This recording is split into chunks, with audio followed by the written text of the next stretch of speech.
অবশেষে ঢাকা বিশ্ববিদ্যালয়ের টিএসসিতে গিয়ে সোহাগী জাহান তনুর গ্রাফিতির উপরে লাগানো নিজের সিনেমার পোস্টার ছিঁড়ে ফেললেন অভিনেত্রী মেহজাবিন চৌধুরী। বুধবার সন্ধ্যায় টিএসসিতে হাজির হয়ে সশরীরে উপস্থিত থেকে ডাশের দেয়ালে গ্রাফিতির উপর লাগানো প্রিয় মালতী সিনেমার পোস্টার তুলে ফেলেন তিনি। বুধবার বিকেল থেকেই নিজের কর্মকাণ্ডের জন্য সমালোচনার মুখে পড়েন এই অভিনেত্রী। এদিন বিকেলে নিজের প্রথম সিনেমা প্রিয় মালতীর প্রচারণায় বের হন মেহজাবিন। সিনেমার প্রচারে টিএসসিতে গিয়ে নিজ হাতে প্রিয় মালতীর পোস্টার বিভিন্ন দেয়ালে লাগিয়েছেন তিনি। জানিয়েই তৈরি হয় বিতর্ক। সামাজিক যোগাযোগ মাধ্যমে ছড়িয়ে পড়া একটি ভিডিওতে দেখা যায় 2016 সালে ধর্ষণের পর হত্যাকাণ্ডের শিকার সোহাগী জাহান তনুর গ্রাফিতির উপর পোস্টার সাটিয়ে দিচ্ছেন অভিনেত্রী। শুধু তনুই নয়, দেয়ালে জুলাই আন্দোলনের গ্রাফিতির উপরও প্রিয় মালতীর পোস্টার লাগাতে দেখা যায় মেহজাবিন ও তার দলকে। বিষয়টি নিয়ে তোপের মুখে পড়েন এই অভিনেত্রী।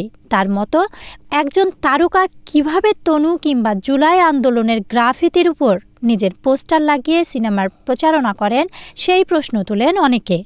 ঘটনার জের ধরে বৈষম্য বিরোধী ছাত্র আন্দোলনের অন্যতম সমন্বয়ক রিফাত রশিদ এক ফেসবুক স্ট্যাটাসে মেহজাবিনকে দেশবাসীর কাছে ক্ষমা চাইতে বলেন। সেখানে তিনি লেখেন, আমার শহীদ বোন তনুকে চেনেন না মেহজাবিন? কার গ্রাফিতির উপর নিজের ক্ষমাওয়ালা পোস্টার লাগাইছেন?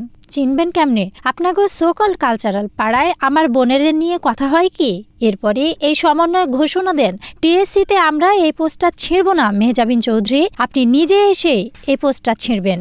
তার এই ঘোষণার কিছুক্ষণ পরে টিএসসিতে হাজির হয়ে নিজ হাতে ডাশের দেয়ালে গ্রাফিতির উপর সাটিয়ে দেওয়া প্রিয় মালতী সিনেমার পোস্টার তুলে ফেলেন মেহজাবিন।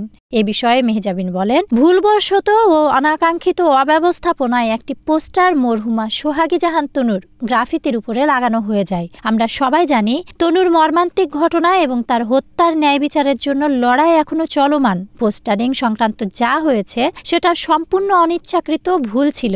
আমরা তৎক্ষণাৎ সেই পোস্টারগুলো সরিয়ে ফেলেছি এবং দাঁড়িয়ে 1 মিনিট নীরবতা পালন করেছি। Tania Ahmed, Asian television.